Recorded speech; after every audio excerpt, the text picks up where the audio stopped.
The river cut through red earth like a scar too deep to heal. No bridge marked the crossing, only two broken planks half buried in the sand, and a trail that disappeared into the shadow of cottonwoods. The wind carried the smell of rain far away, but here the air was dry as bone. It was not the kind of place a woman would choose to wait. You had to already be abandoned to be found there. Sarah stood still. She did not cry. Not anymore. The wind carried dust across the wide plains of Montana, a place where the land seemed to stretch forever, where the sky was too large for one man to bear alone.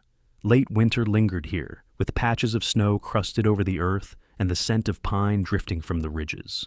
A crimson sun sagged low, casting its last embers through the haze of dust.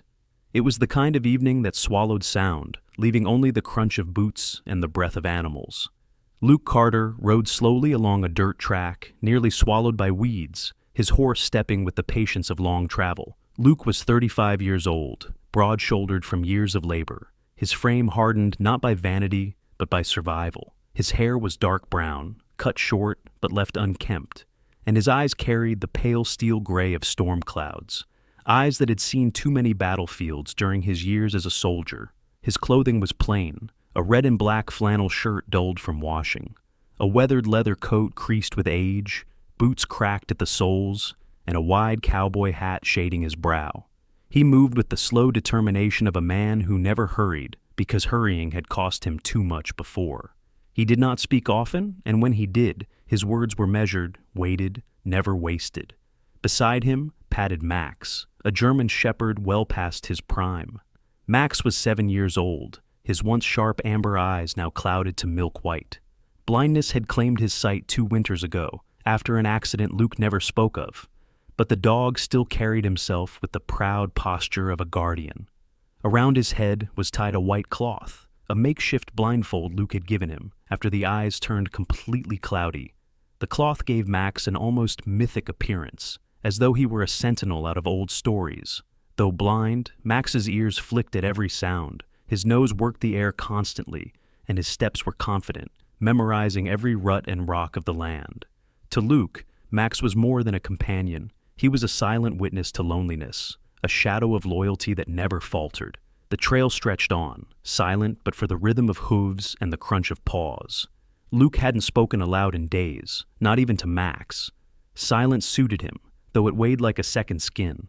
He had grown used to it since leaving the war and returning to an empty ranch that seemed more ghost than home. But on this evening, silence did not stay whole. It cracked faintly, as if pierced by a thread of sound the wind itself could not hide.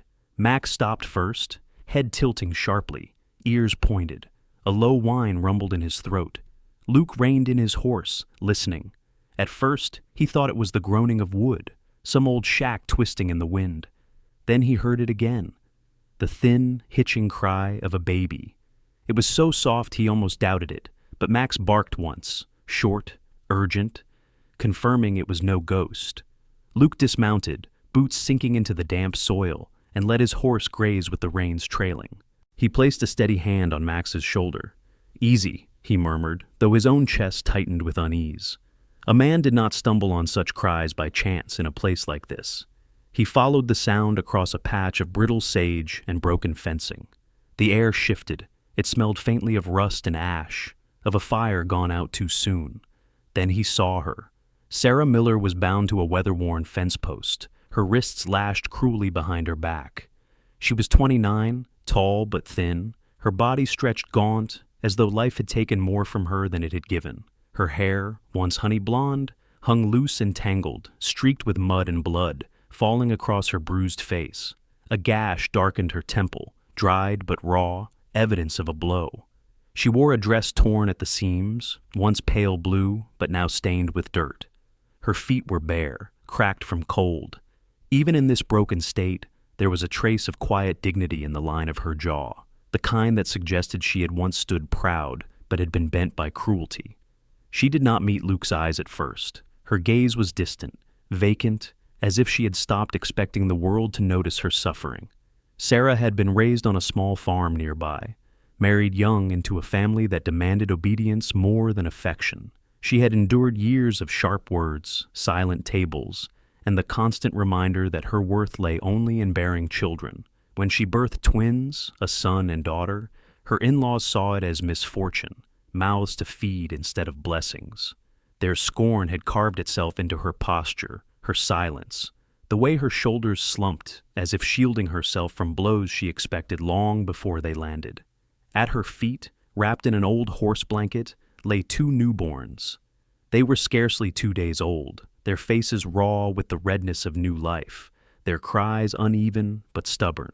One was a boy, his cheeks pink, fists tight, already demanding his place in the world. The other, a girl, blinked slowly, eyes wide as if the world already tired her. Yet her tiny hand clutched the fabric of the blanket with tenacity. Together, they seemed fragile, yet alive against odds stacked cruelly. Luke approached cautiously. Max padded forward, nose working furiously. The blind dog whimpered softly, lowering his head near the babies, as if to assure them someone had arrived. Luke knelt, his shadow falling over Sarah. She stirred faintly, lips parting. A sound emerged, dry and cracked. Don't take them." Luke said nothing. He reached for the knife at his belt and cut through the ropes at her wrists. The coarse fibers gave way, and her arms fell limply as though they belonged to someone else. She swayed, collapsing forward, and Luke caught her easily, surprised at how little weight she carried, no more than bones, cloth, and the fading will to live. He steadied her in his arms, studying the hollow in her cheeks, the tremor of her breath. He looked down the slope and noticed the remnants of a homestead, walls half collapsed, chimneys still whispering smoke. The ropes were too fresh, the fire too recent. Whoever had left her here had done so not long ago, and with intention. The thought stirred anger in him, but he pushed it aside. Anger could wait, survival could not. Luke crouched, gently lifting the twins into his saddle blanket, tying it across his chest to hold them close, their warmth pressing against him. Then, with the same steady care, he slid his arms beneath Sarah, one under her knees, the other behind her back. She felt breakable, yet he carried her as if the world had no right to shatter her further. Max circled once, ears twitching to the wind, then positioned himself ahead of Luke, guiding Tho blind, his nose charting the path back toward the trail. The dog's blindfold gleamed faintly white in the dying sun, a strange beacon in the dusk. As Luke hoisted Sarah onto his horse and adjusted the twins snug against his chest, he spoke finally, his voice low but firm, like a vow spoken only to the cold air. "You're coming with me." Sarah did not answer, her head slumping against his shoulder, her eyes half closed. The babies whimpered once, then quieted. Luke tugged the rein. The cabin rose out of the whiteness like a stubborn relic of another life. Wood darkened by years of storms, smoke trailing thinly from its chimney. By the time Luke Carter reached it, the snow had begun to fall heavier, flakes large enough to cling to his lashes and collect along the brim of his hat. He pushed the door open with his shoulder, carrying Sarah Miller in his arms while the bundled twins rested against his chest. Max padded in behind him, shaking the powder from his thick coat, the white blindfold damp with melted flakes. Inside, the single room glowed dimly with the embers of an old fire still alive in the stove. Luke moved without hesitation, as if every motion had been rehearsed across years of solitude. He set Sarah gently upon the cot against the wall, tucking a quilt around her frail body. Then he laid the twins near the hearth, where warmth would reach them. His silence was steady, not awkward, the silence of a man who let action speak before words. Sarah stirred weakly, her lips cracked, her voice thin. Up close, she was striking in a quiet, wounded way. Tall, though her frame had wasted from neglect, shoulders narrow beneath the torn remains of her dress. Her skin was pale, almost translucent under the firelight. Freckles dusted faintly across her cheeks. Her eyes, a muted hazel, carried exhaustion, but also a stubborn ember of life. She had been raised to endure, hard farm labor as a girl, years of marriage into a family that never smiled at her, except when criticizing. She had long learned to keep her thoughts folded inside, but even silence can bruise a person. Her body carried that history.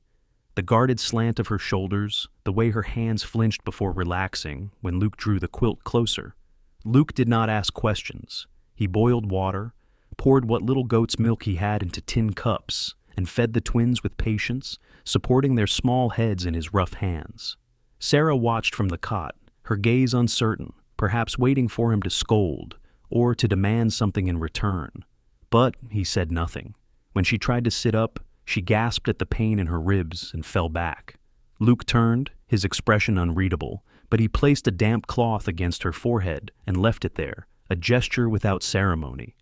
Max settled near the door, lying lengthwise across the entry like a guard. His ears flicked at every creak in the timbers, every sigh of the wind.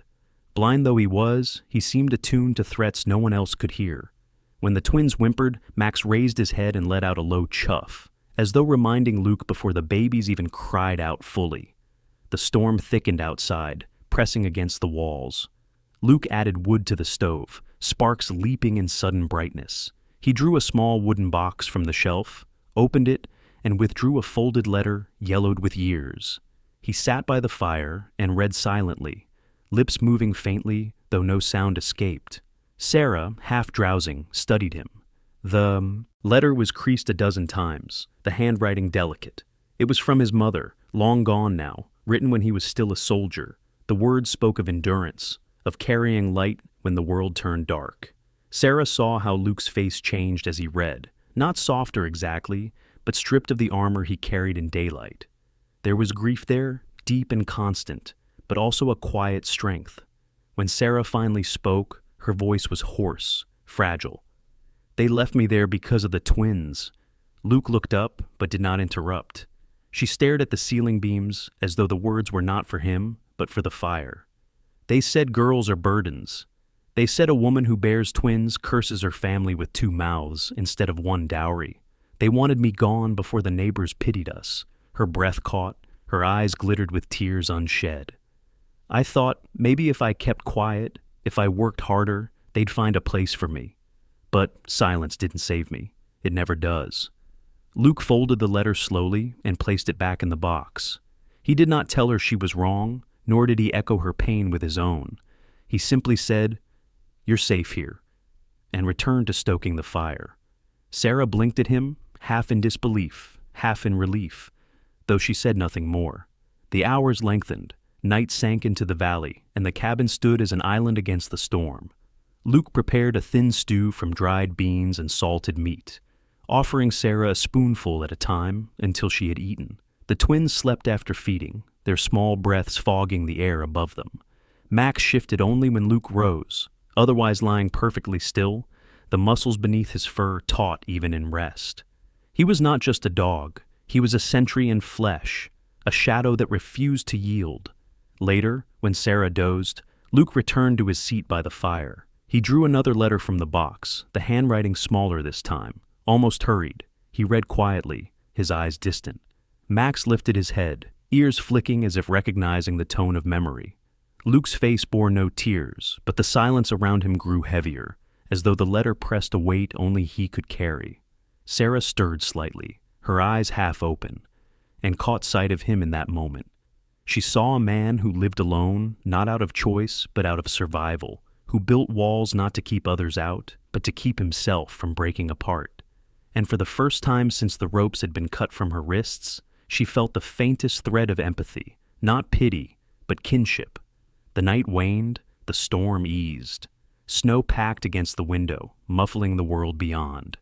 Inside, the stove glowed warm, the twins slept soundly, Sarah's breathing steadied, and Luke remained awake, as though sleep were a luxury he could not allow himself while others depended on him. He glanced once toward Max, whose head rested on his paws, blind eyes turned toward the door, as if nothing would pass without his knowing. Luke's lips moved, though no sound escaped, perhaps repeating words from his mother's letter, perhaps making promises only the fire could hear. The dawn broke pale and gray. The storm had left drifts of snow like waves frozen in place.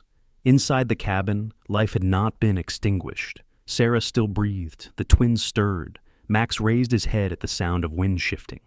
Luke rose, added wood to the fire, and prepared for another day. He had not spoken much, but his actions had written a truth Sarah could not ignore. She was alive because he had chosen to care when others had not. And in the silence of that truth, the cabin felt less like a tomb of loneliness and more like the beginning of something fragile, unspoken, but real. The snow had begun to thaw in patches, leaving streaks of dark earth exposed like veins beneath the land's pale skin. Days passed in quiet rhythm at the cabin, Luke Carter rising before dawn to split wood, Sarah Miller slowly regaining strength, the twins demanding attention at all hours, and Max lying faithfully across the doorframe like a sentinel. The cabin was still small and spare, but with each fire stoked, each meal shared, it began to feel less like a shelter for strays and more like a home trying to be born. Sarah had changed in subtle ways since Luke had first cut her bonds. Her posture no longer sagged quite so low. Her hair, once tangled and matted, now hung brushed and tied loosely with a strip of cloth. Her hazel eyes carried a softer light, though shadows still lingered when she remembered her past.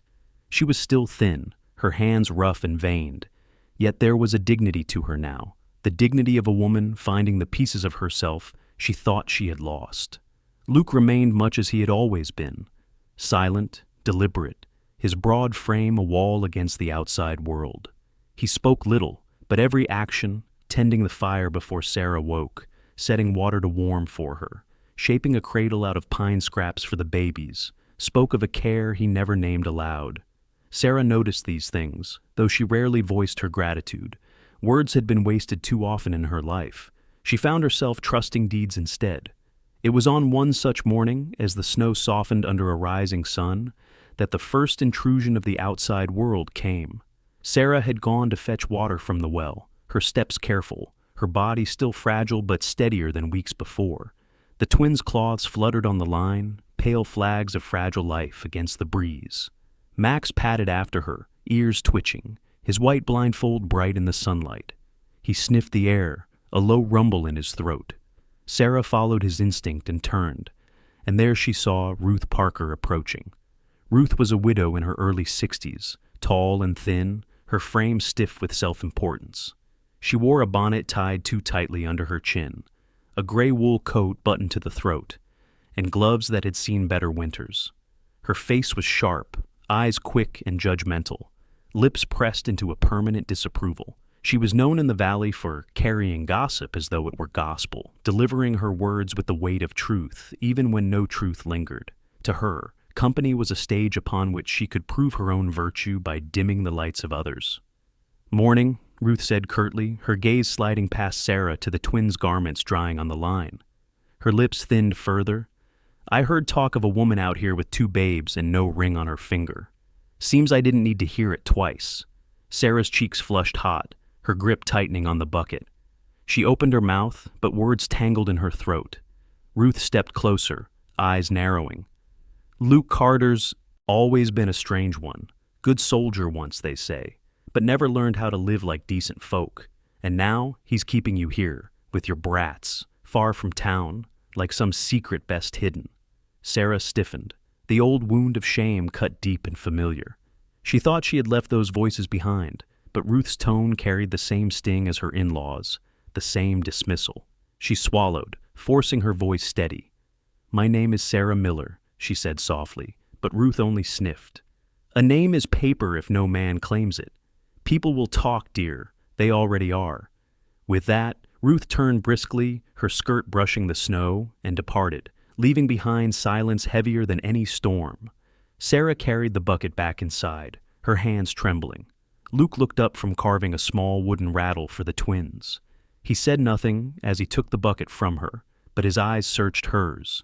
She avoided his gaze, moving quickly to check the children, folding cloth with hands that could not keep still.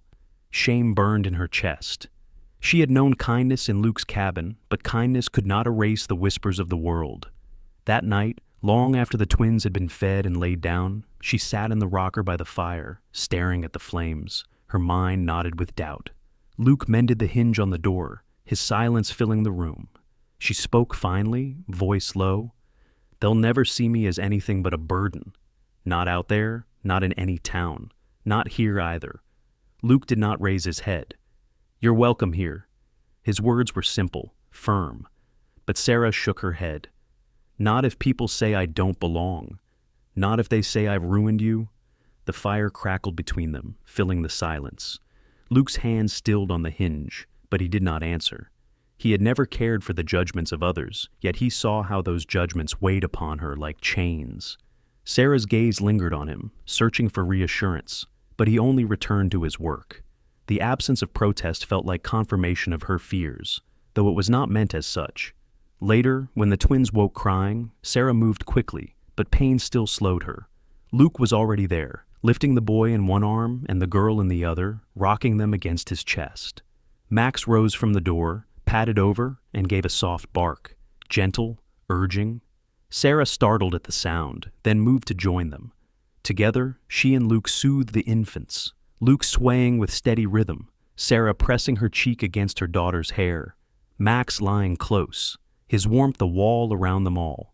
In that small circle, with the fire casting gold across their faces, Sarah felt the doubt ease. The outside world could scorn, could gossip, but within these walls, there was something whole.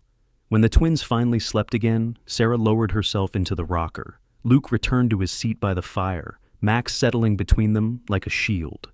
Sarah looked at the man across from her, his face shadowed in firelight. She saw no shame in him, no hesitation, only steadiness. And in that steadiness, she felt something stir, fragile, unspoken, but real. Perhaps Ruth Parker's words could reach her ears, but they would not define her. Perhaps the world could judge, but judgment could not steal what had been born in this cabin, a family, imperfect and unrecognized, but hers all the same. The thaw of early spring had begun to paint the Montana Valley with streaks of green, though snow still clung stubbornly to the northern slopes of the hills. Days had settled into a rhythm, the sound of an axe at dawn as Luke Carter split wood in the yard, the laughter-like coos of the twins as Sarah Miller rocked them by the window, the soft shuffle of Max pacing along the porch, ears pricked to a world his blind eyes could no longer see. For Sarah, life inside the cabin was no longer only survival. It had grown roots of quiet belonging. Yet shadows have a way of returning when light dares to spread. And on one morning, heavy with mist, those shadows came on horseback. Ethan Miller was the first figure to emerge through the fog. He was 33, built thick through the shoulders, his once boyish face hardened into arrogance and entitlement. His dark hair, cropped short, was streaked with premature gray, and his jaw was perpetually clenched, as though the world owed him and had yet to pay its debt. His clothes were the rough leathers of a ranch hand, though better kept than most, his boots polished enough to speak of vanity. Ethan's eyes, hard, cold, and unforgiving, searched the cabin with a claim already fixed in his gaze. To him, Sarah was not a woman with a will of her own, but property, a name tied to his family through blood and law. Beside him rode two cousins, kin by blood, though meaner in spirit. Jed, the elder, was a scarred man in his late 30s, with a crooked nose and a mouth missing teeth, his eyes the color of swamp water. He wore a long duster coat, stained and patched, and carried himself with the menace of one who had learned to enjoy cruelty. The younger, Paul, barely past 20, had lank hair and restless hands that gripped his rifle too eagerly. His gaze flicked between Ethan and the cabin, betraying nerves beneath his show of bravado. Both men were loyal not to Sarah's safety, but to the notion that women and children were extensions of a man's pride. From the window, Sarah froze when she saw them. A tremor coursed through her body, memories rushing like a flood. The whispers of her in-laws, the sharp hands that had bound her, the voices that had told her she was worthless. The twins stirred in their cradle at her sudden stillness, and she pressed them close, her breath shallow. But this time, she was not alone. Luke stepped onto the porch before the riders reached the gate. His figure was solid, immovable, framed by the rough timbers of the cabin. He did not reach for his rifle slung near the door, nor did he shout. His silence was its own warning, a presence that demanded caution.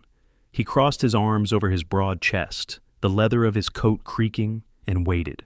Max padded to his side, the white blindfold stark against his dark fur, ears forward, lips peeled back just enough to reveal the gleam of teeth. A low growl vibrated in the dog's chest, steady, deliberate, a promise of resistance. The men halted their horses 10 paces out. Ethan spat into the mud, his voice carrying across the damp morning air. That woman inside belongs to my family, and those children, our blood runs through them. We've come to take back what's ours. Luke's voice, when it came, was calm as stone. "She's not yours. She's not something you claim." Ethan's jaw worked, his teeth grinding audibly. "She was married to my brother.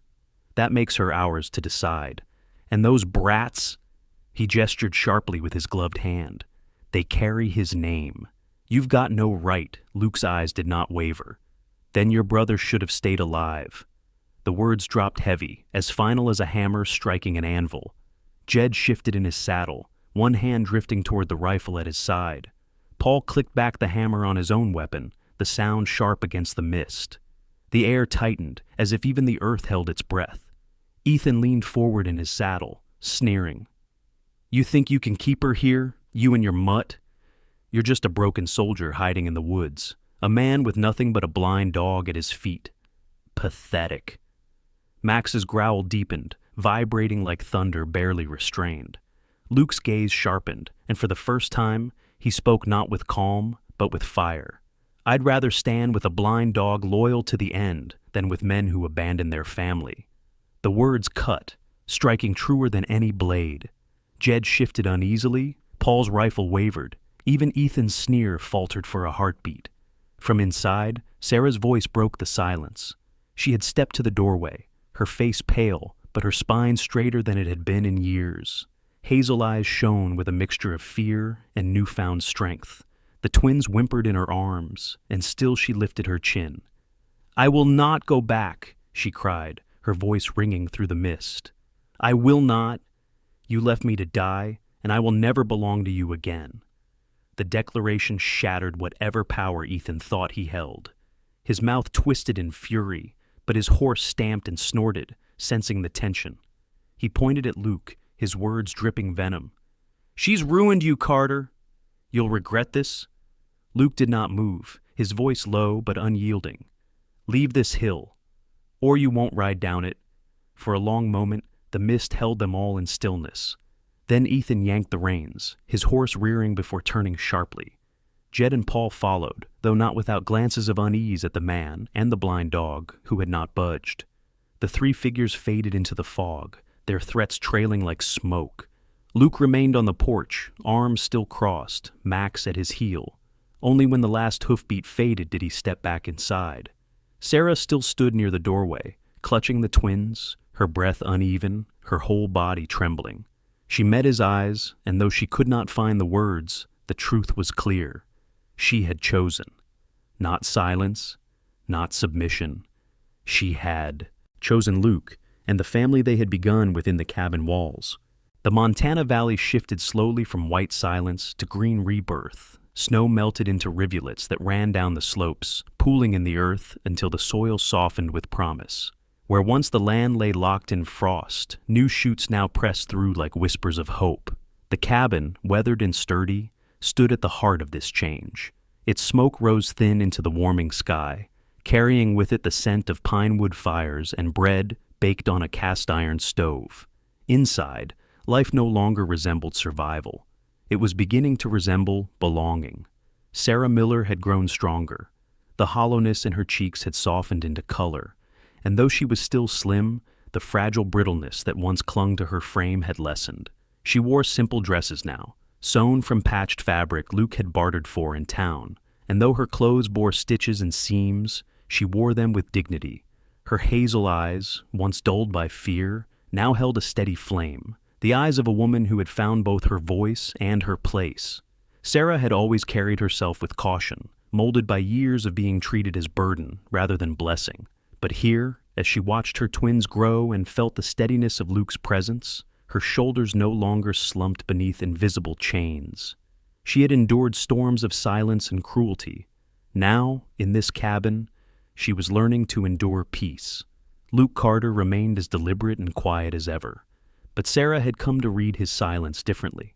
She saw affection in the way he rose before dawn to set water warming, in the way he carved toys from pine scraps without announcement, in the way his steady gaze lingered on the twins as though memorizing every breath they took. Luke was a man shaped by solitude, his broad shoulders carrying scars unseen. But in Sarah's laughter, in the children's small hands gripping his finger, he had found a reason to lean toward light instead of shadow. The twins had grown stronger, their once fragile cries now bright with curiosity.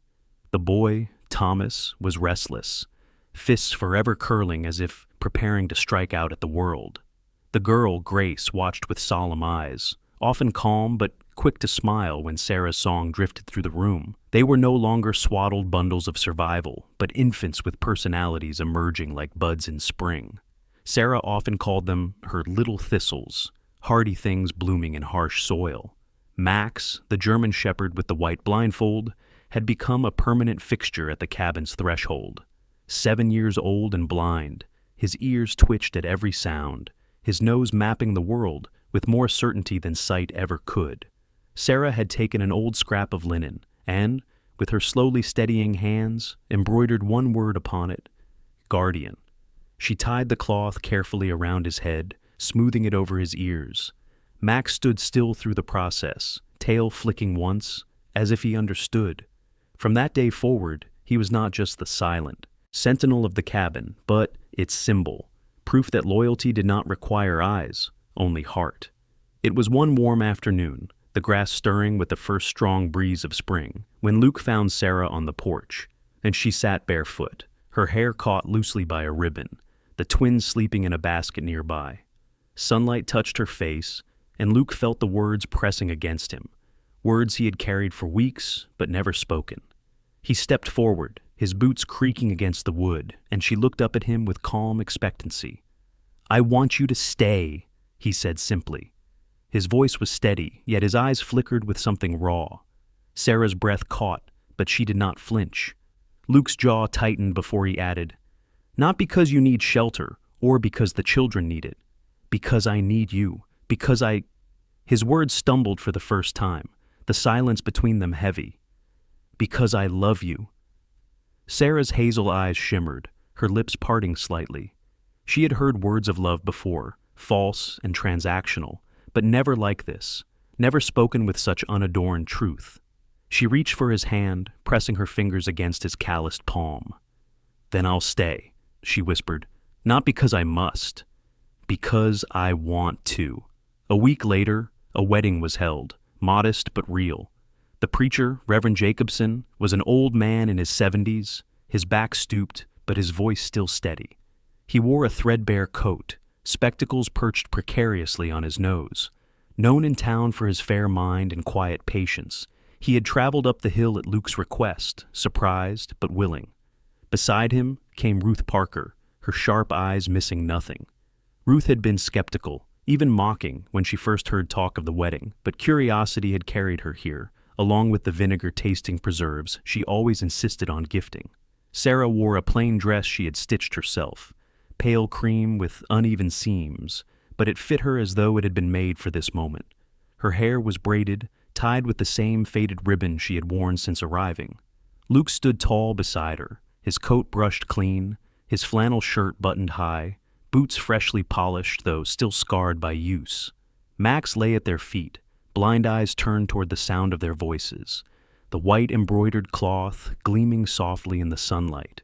When asked for her vows, Sarah's voice trembled but held firm. She promised not as one forced, but as one who had chosen freely for the first time. Luke's vow was quieter, almost a murmur. "I choose you every day." Even the hard ones. Ruth, watching from her chair, pursed her lips but said nothing. Yet, as she observed the warmth in Luke's gaze, the strength in Sarah's posture, and the children gurgling nearby, something in her sharp expression softened. For the first time, she seemed to recognize not scandal, but truth. That evening, they sat together on the porch beneath a sky scattered with stars. Sarah cradled Grace in her lap, while Thomas slept at Luke's side. Max lay stretched across the steps, his breathing slow, his blindfold shifting slightly in the breeze. Silence settled, but it was not the silence of loneliness or shame. It was peace, the kind of quiet that hums when a home has been built not from walls, but from love. In the end, this story is not only about Luke, Sarah, the twins, or even Max the faithful guardian. It is about the quiet miracles that God still plants in our path. Sometimes they do not come as lightning in the sky, but as a steady hand reaching for us when we are lost, or a voice that finally tells us we are safe. Sarah thought her life had ended in shame, but God was already writing her new beginning. Luke thought he was destined to live in silence, yet the Lord gave him a family to protect and love. And even Max, blind but unwavering, reminds us that true loyalty does not need eyes, only heart. Perhaps you too carry burdens. Perhaps the world has spoken words that tried to make you feel small. Remember, to God, you are never a burden. You are His beloved child. Each sunrise, each breath, each chance to love and to be loved is a sign that He has not forgotten you. If this story touched your heart, share it with someone who may need to be reminded that new beginnings are always possible. Leave a comment below, tell us where you are watching from. And if you believe that God still brings light out of shadows, write Amen in the comments. Do not forget to subscribe to the channel so that more stories of faith, courage, and love can find their way to you. May the Lord bless you and your family, today and always.